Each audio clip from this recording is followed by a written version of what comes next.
be jo jau pas mus dar ūkyje dirba dar 2 purkštuvai. Kaip kilo ta idėja, ta mintis staiga peršokti ant dvigubai mažesnio? Tas lėmė ir hektarų skaičių ir daugiau padarymų paprasčiausiai.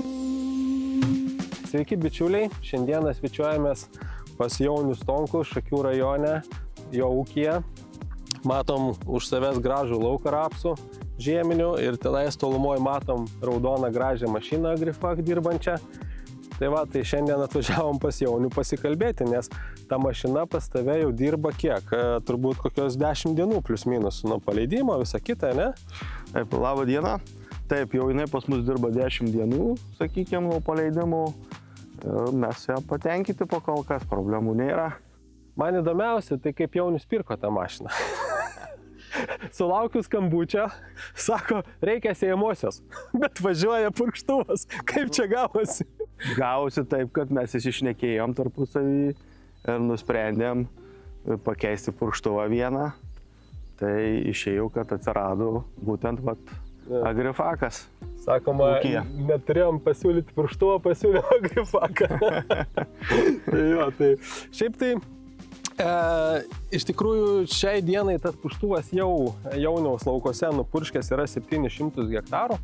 Tai manau, Jaunius turi savo įspūdžių kažkiek tai papasakot, bet pats principas, ne, ir dėl ko tas įvyko keitimas, nes prieš tai dirbote labai ilgus metus su kitu purkštuvu, žymiai didesniu, dvigubai didesniu negu šitas. Ne, tai įdomiausia mintis, ne, kaip kilo ta idėja, ta mintis staiga peršokti ant dvigubai mažesnio. Šiandien dienai pasikeitė, sakykime, kad nuo didesnio, nuo 10 kubų, dirbom su 10 kubų purkštuvu ir perėjom ant 5 kubų, vien dėl to, kad keitėsi struktūra, sakykime, pasėlių, sėjomainos ir visur kitur. Rapso sumažėjo, kukurūzų plotas sumažėjęs yra ženkliai, tai automatiškai tokio didelio purkštuvo mum ūky pasidarė kaip ir nereikalinga, sakykime.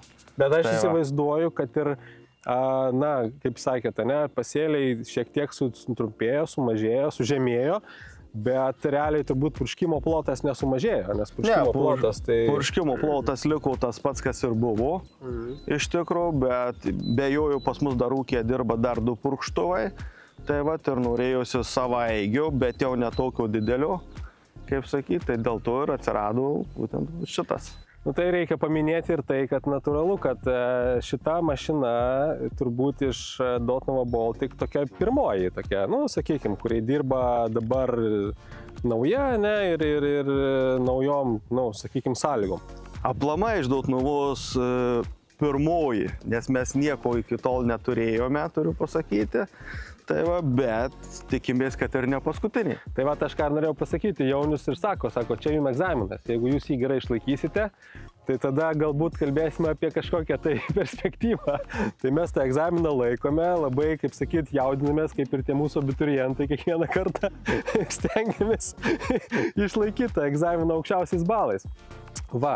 Tai kas dar iš tikrųjų šitam purkštuvui, taip, nežinau, man taip rodosi, kad svarbu dėl dydžio, dėl jo manevringumo, dėl jo greičio, tai kad Jaunius paminėjo, kad pas jį yra tikrai daug laukelių, atskirų laukelių ir labai svarbu tas turbūt judėjimas tarp laukų, pervažiavimas ir taip toliau. Tai šitas purkštuvas jisai keliu važiuoja iki 50 km ir aš manau tas, sakykime, ta savybė jo, kad greitai pervažiuot, greitai išsilankstyti, greit pradėti darbą, turbūt irgi buvo vienas iš pridėtinių pliusų renkantis jį. Taip, ir dar tu nepaminėjai, Dangiriau, kad ir jau purškimo greitis visai yra kitas negu standartiškai senesnių modelių, sakykime, kur buvo pas mus ūkyje. Tai tas lėmė ir hektarų skaičių ir daugiau padarymų paprasčiausiai. Natūralu.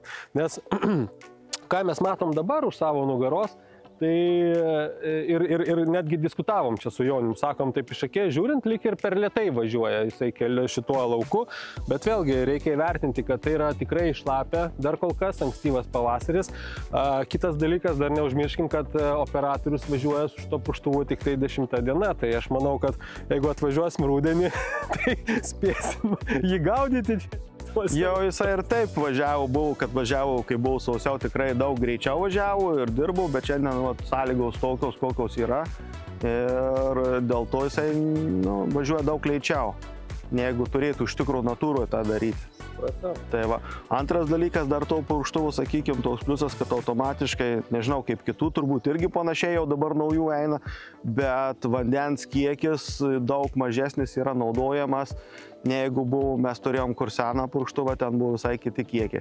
Automatiškai irgi tas darbo našumas darosi daug efektyvesnis. Be abejo, tu gali nupurkšti daugiau hektarų, kitas dalykas, vėlgi mes dabar visi šnekame apie tvarumą ir taip toliau, čia tie dalykai irgi... Žalias kursas? Jo, ir kalbant apie ūkio, sakykime, galbūt modernumą, aš taip sakyčiau, tai reikia tikrai paminėti, kad Jauniaus ūkis yra labai modernus ir žiūri labai į priekį, į ateitį, taip yra. Ir aš manau, kad tie sprendimai eiti link tokios technikos, link modernesnės, link tvaresnės yra, natūralus šių dienų sprendimas. Tai va. Tai šiaip tai aš noriu tikrai palinkėti Jauniui šiais metais gero derliaus, laukai matau gražus ir tikiuosi, kad tie gražus laukai duos gamta, duos Dievas ir duos jūsų darbuotojai, išlaikysim tokiam pačiam geram lygmė, o aš savo linkiu išlaikyti tą egzaminą, kad pas Jaunių galėčiau grįžti ne kartą. Tai didelės sėkmės. Mes labai tikimės, kad tai ne paskutinis. Dėkui už pasitikėjimą ir tada ką? Pirmin.